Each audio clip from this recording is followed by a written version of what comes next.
Primeiro punto de debate e votación polo procedimento de lectura única do proxecto de lei polo que se modifica o texto refundido da Lei da Función Pública de Galicia aprobado polo Decreto Legislativo 1/2008 do 13 de marzo. Hai que posibilitar que a mobilidade da cidadanía por todo o territorio nacional non se vese limitada nin menoscabada por barreiras lingüísticas.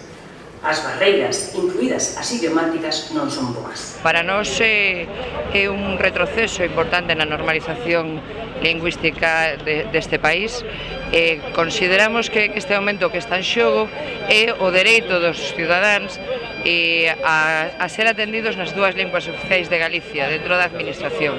E con esta medida que vai levar a cabo o Partido Popular, pois realmente os cidadáns galegos ni siquiera teñen o dereito a ser atendidos na nosa lingua. A lingua supón o vehículo a través do cal se desenvolven as relacións entre a administración e os administrados. E para posibilitar que estas se realicen sen ningún tipo de discriminación, é necesario garantir o dereito dos administrados a dirixirse a esta en calquera dos dous idiomas oficiais, tanto en galego como en castelán, para acabar así unha administración de calidad. Albertiño, de robo, sí señor, dime que derrogantes, a normalización, derrogas Albertiño, de robo, sí señor, han encontrado noso idioma, o español o inglés.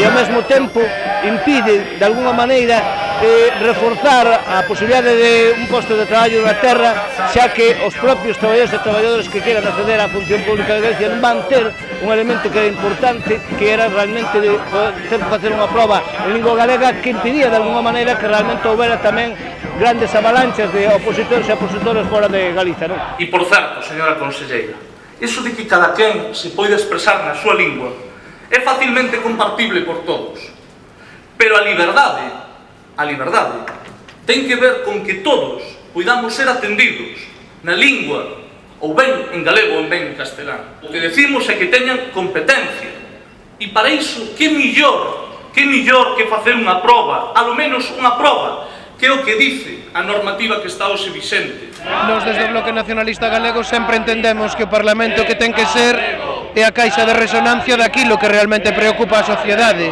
Seña a loita pola nosa lingua, seña a loita polos postos de traballo ou seña a defensa dos sectores máis agredidos pola crise económica.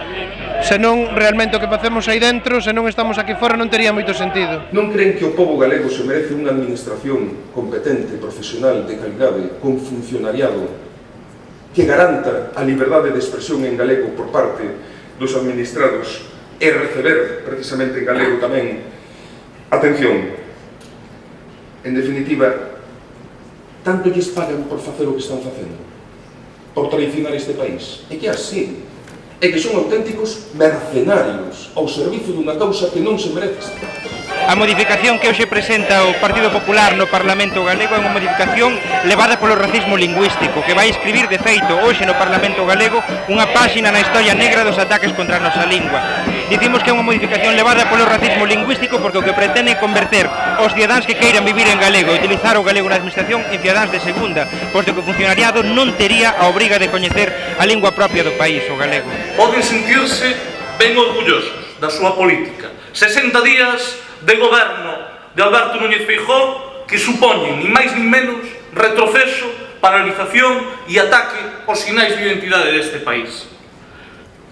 E o regreso ao pasado, pero un pasado que é anterior á existencia propia do Partido Popular. Diría que o embrión da Federación de Partidos de Alianza Popular cando daquela se incorporaba un técnico ben xoven chamado Xosé Luís Barreiro Ríos. De todos os xeitos é unha reforma coherente co que está facendo o Partido Popular. A agresión contra o galego no ensino, a agresión contra o galego na administración, a agresión contra o galego tamén no ámbito da cultura, das artes escénicas, etc., onde hai unha parálise e mesmo un ataque non á expresión cultural en galego evidente. Este é un paso máis. O Partido Popular con este proxecto de lei intenta desgaleguizar a administración. Sabemos que noutros departamentos da administración autonómica, nomeadamente a Consellería de Educación, a Consellería de Cultura e moitos outros departamentos, por favor, vaya rematando. Remato, señora Presidenta, por eliminar tamén un estatus pírrico e precario da lingua galega. Son vostedes uns imperialistas fracasados, con nós non van contar para esta farsa. E digolles máis, non van poder con nós. Cando digo con nós, falo co pobo galego que está orgulloso do idioma que pariu históricamente no idioma que se expresa habitualmente. Grazas, señora presidenta. Moitas gracias, señor Nogueira.